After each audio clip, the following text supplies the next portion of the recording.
Mark, brand manager for Bayliner Boats, and we're on a T24 Trophy, which is a brand new model they're introducing here now, and I wanted the man right here to walk us through, which knows a lot more about it than I do. Mark, thank you very much. Hey, appreciate your time.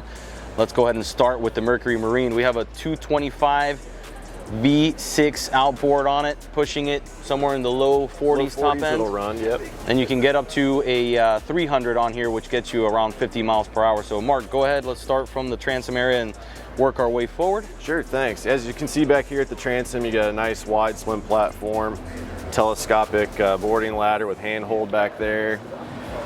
This boat also has plenty of rod holders for fishing, lots of cup holders for entertaining as well. Standard on this boat is the raw water washdown. You can also opt for a 10-gallon tank for freshwater washdown. You got 2 live wells included on this boat. You got a 15-gallon bait well at the back, which is nice and convenient, and a 21-gallon here under the leaning post. One unique feature I love about this boat is this fold-away rear seat. Yep.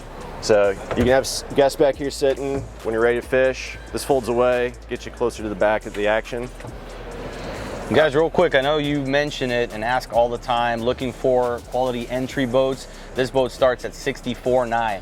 So there are some options on this boat, upgrades and whatnot, which Mark will go through, but I wanted to mention it because we get that message so often. So definitely something you want to look at, and one of the reasons we wanted to walk through with Mark here today.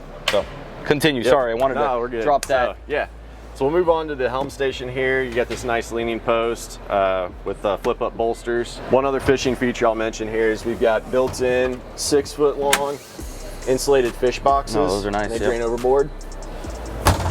Self-bailing cockpit makes cleanup and ease. This boat's got the optional fiberglass hardtop on it. Standard on this boat is a canvas T-top.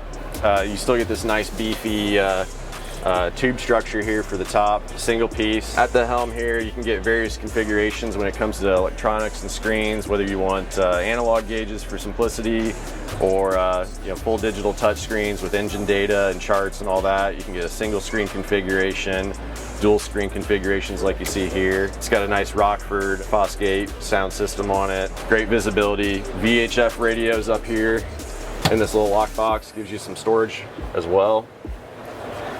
Got switches for your spreader lights.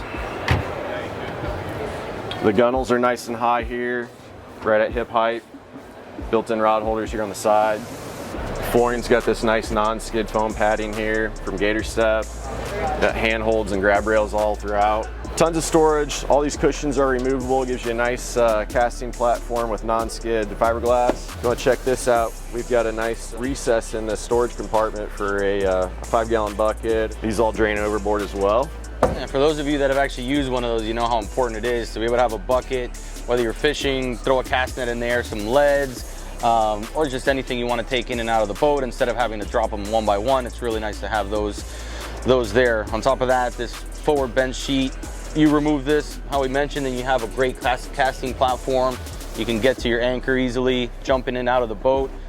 And Mark, you did mention how that 8.5-foot beam works its way all the way to the bow, basically. Most boats really shrink and don't really have a lot of room in a 24-foot setup, but this one really is impressive what you have to work with up here. And that's a unique feature that Bayliner and Trophy offers you, is that's our beam forward design. So we bring the full width of the beam as far forward into the bow as we possibly can to really maximize your cockpit and floor space, and makes it easy to move about the boat. Sure. It feels like a much bigger boat than a 24. We've also got this anchor locker. Option it up and get a full windlass system if you want with the anchor roller. The other thing I really love about this boat too is these removable backrests. If you want to get rid of those, turn this into an ultimate fishing machine, you can, or if you want to put them back in and take your guests for a nice cruise and go do some sightseeing or go to the beach, you can do that too. Perfect. I believe you do also have a cooler under here. Yeah, cooler under there. We can move around to the other side here too. There's tons of storage built into the center console. You can even option into get yourself a little portable head. And for trailer boaters out there, all your cushions fit under here. You can keep them dry, make sure they don't escape the boat while you're trailering back to the house. So for those of you looking for an entry center console or just looking for something, nice and simple, this is really perfect for exactly that. It has everything you need, really nothing you don't, and personally we really enjoy that sort of boat. Those boats that have 5,000 different doohickeys and stuff, not only do they get expensive, it becomes more maintenance and more of a headache for everyone out there. So if you want to get your family out on the water, you want them comfortable, you want an economical platform, this is definitely something to look at. And Mark, thank you very much for the walkthrough. Bayliner Trophy, we got some more stuff coming on our social platforms, and hopefully a full photo shoot on this boat coming soon as well. So thank you guys very much. Like, subscribe, share with your family. Any questions, drop them in the comments and we'll get those answered as well. Take care, guys. Thank you.